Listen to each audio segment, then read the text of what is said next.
Jadi teman-teman, kalau kita ngomongin CDI ini ya tidak lepas dari Pak PP itu sendiri yang punya emitennya ya, sebagai big bossnya. Nah, kalau kita tidak memahami itu, sayang sekali ya, sebagai figur yang memang selama ini cukup berpengaruh ya di market, khususnya saham-saham yang digawanginya. Seperti itu.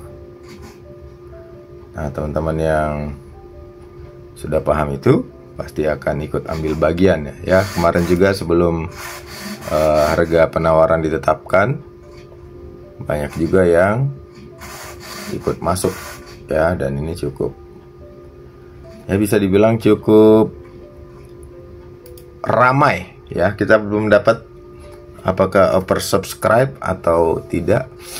Yang pasti seperti yang kita ketahui, harga penawarannya ditetapkan di harga 190 teman-teman untuk CDI ya. Ya, ini kalau kita lihat datanya, ini nampak ya, mudah-mudahan nampak lah ya. Kalau nggak nampak ya harus dinampakkan. Nah, ini teman-teman, nampak lah ya, apa kurang nampak lagi? Nah, kita nampakkan. Nah, ini, nah kondisi ini teman-teman lihat tanggal efektif 30 Juni, penawaran umumnya itu tanggal 2 sampai tanggal 7 ya. Mulai besok kita akan tahu nih apakah oversubscribe atau enggak. Seperti kita ketahui, penawaran umum perdana sahamnya itu di 12.482.930.500. Wah, detail banget ya.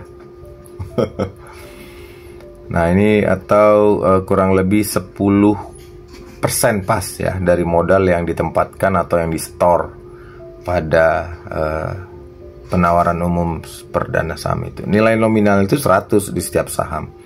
Nah, harga penawarannya itu 190. Kita lihat apakah harga penawaran ini yang tadi saya bilang di atas akan oversubscribe atau seperti apa gitu ya.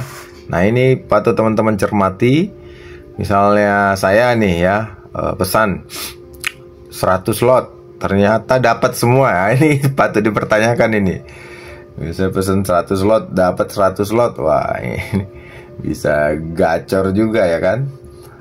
Tapi kalau pesan 100 lot dapatnya cuman 1 lot atau maksimal 10 lot misalnya, 10% saja. Nah, kemungkinan seperti habit-habitnya sepanjang saya lihat bagaimana sebuah market itu bergerak pada saat IPO, apalagi tidak, penjatahannya itu tidak dapat semua. Peluang naiknya itu gede banget. Ingat dulu saham ADMR luar biasa kan. Jadi saya pikir itu patut teman-teman perhatikan. Oke, untuk CDI ya. Jadi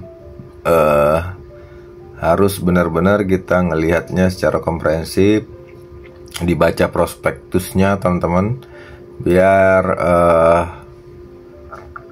ya kita tahu nih ini beneran melantai secara fundamental atau melantai untuk bisnis kuliner saham saja.